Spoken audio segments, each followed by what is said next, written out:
ये हुआ जब उस लड़की ने अपने कुछ पर्सनल पिक्चर्स शेयर किए। रिश्ते काफ़ी ऊंच नीच से भरे होते हैं। कभी किसी के साथ आप अच्छा महसूस करते हो तो कभी किसी के साथ आप बहुत ज़्यादा नाखुश और अनकंफर्टेबल हो जाते हो।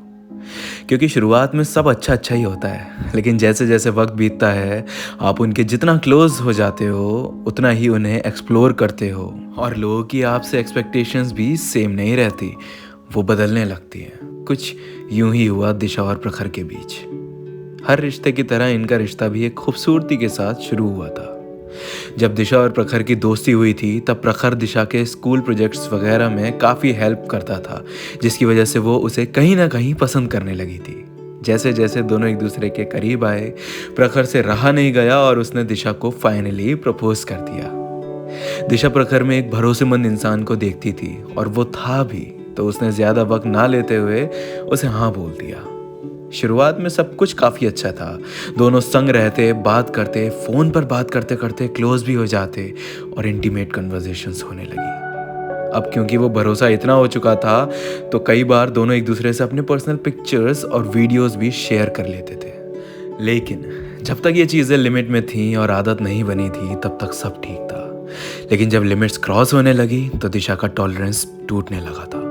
एक पॉइंट आया जब दिशा को यह महसूस हुआ कि वो रिश्ता रूह की मोहब्बत से ज्यादा जिस्म की तड़प में बदल गया था।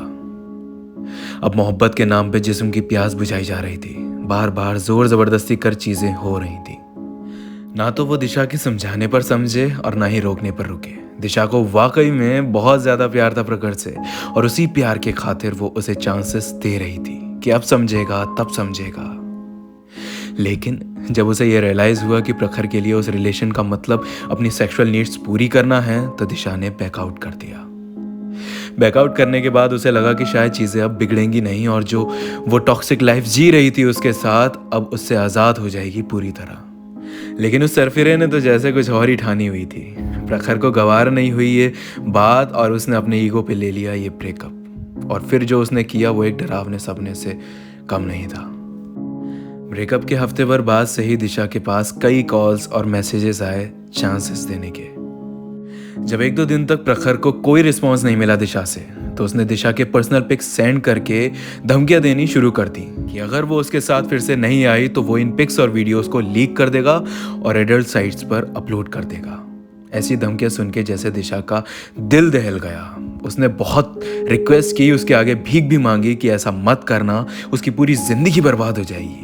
कुछ वक्त तक तो कुछ हुआ नहीं ऐसा, लेकिन फिर एक दिन प्रखर का देर रात कॉल आया और उसने कहा कि मैंने वो पिक्स और वीडियो सब जगह सेंड कर दी है। अब सबको पता चलेगा कि तू कैसी लड़की है। दिशा के होश ही उड़ गए मानो। वो अपने आप को बहुत हेल्पलेस महसूस कर रही थी। उसे समझ नहीं आया कि वो क्या करे। पेरेंट्स को ये सब बताने से डर रही थी क्योंकि वो नहीं समझते उसे। कुछ भी करने से डर रही थी वो। उसको ख्याल आया कि वो ऐसी बदनामी भरी जिंदगी जीने से बेहतर है कि अपने आप को ख़त्म ही कर ले, तो उसने कोशिश भी की सुसाइड करने की, पर उसके माँ बाप का चेहरा सामने आ गया। लेकिन उसने गिव अप नहीं किया। 2 दिन बाद उसके एक फ्रेंड का मैसेज आया, तो उस मैसेज में उसने उसकी प्राइवेट पिक सेंड कर रखी थी, जिसको देखकर उसे यकीन हो गया कि प्रखर ने जो कहा था वो कर ही दिया था। वो पूरी तरह टूट गई। जब उसकी ऐसी हालत उसकी माँ ने देखी तो उससे सब कुछ पूछा और ना चाह के भी दिशा ने सब कुछ बता दिया। जब बच्चे टूट जाते हैं तो माँ बाप की रिस्पॉन्सिबिलिटी होती है उन्हें जोड़ने की, ना कि उन्हें और तोड़ने की और बदनाम महसूस कराने की।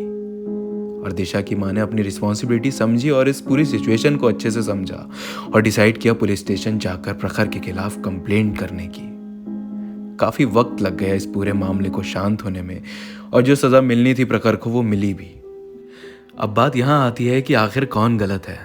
तो देखो, गलती दोनों की ही है। लड़की की भी गलती है कि उसने अपने पर्सनल पिक्स शेयर किए, और लड़के की भी है कि उसने उन पिक्स को रिवेंज लेने के लिए दुनिया जहान में लीक कर दिया। आज के एडवांस इन्फो टेक्नोलॉजी के ज़माने में आपके पिक्स आपके फ़ोन तक में सेफ नहीं है। प्रिवेसी जैसी कोई चीज़ नहीं। आपके फ़ोन में इतनी ऐप्स हैं, उनका एक्सेस गैलरी को होता है, तो ये पिक्चर्स कभी भी मिसयूज़ हो सकते हैं। इन्हें कभी भी क्लिक करके स्टोर मत करो फ़ोन में, और कभी भी किसी को सेंड मत करो, चाहे लोग कितने ही ट्रस्टवर्दी क्यों ना हो। कई बार जानकर तो कई बार अनजाने में उन पिक्स का मिसयूज़ हो जाता है, और हर माँ बाप वैसे नहीं होते जैसे दिशा के थे। कई पेरेंट्स तो बच्चे को ही एक्सेप्ट नहीं करते, तो कई बार आप दुनिया की नज़रों में गिर जाते हैं। आज भी कितनी लड़कियों के साथ रेप होता है और हरासमेंट होता है और वो चुप रह जाती हैं, नहीं बोलती कुछ, क्योंकि उन्हें डर है अपने माँ बाप की बदनामी का। मैं बस ऐसे लोगों से यही कहना चाहूँगा कि डरो मत, आवाज़ उठाओ गलत के खिलाफ, क्योंकि तुम जितना डरोगे लोग उतना ही डराएंगे तुम्हें। और रही बात लड़कों की जो इस तरह की चीज़ें कर रहे हैं, तो देखो यार, अपने सरफिरे दिमाग पर काबू पाकर एक बार सोचना कि अगर कोई तुम्हारी मम्मी या बहन की इज्जत समाज में उछालेगा तो तुम्हें कैसा लगेगा। अगर किसी ने तुम पर भरोसा करके कुछ भेजा भी है तो उसे हटा दो अपने फ़ोन से और उसका गलत इस्तेमाल मत करो। तुम्हें आइडिया नहीं है, पर यह बहुत ही ज़्यादा सेंसिटिव चीज़ है। किसी की ज़िंदगी तक ख़त्म हो सकती है तुम्हारी एक हरकत से। कभी ऐसी चीज़ मत करो जो किसी की जान पर बनाए, क्योंकि उसकी जान लेके तुम भी ज़िंदगी जी नहीं पाओगे, सड़ते रह जाओगे जेल में और माँ बाप की बदनामी होगी वो अलग। ये एक फिक्शन स्टोरी नहीं है, ये हकीकत है ज़माने की।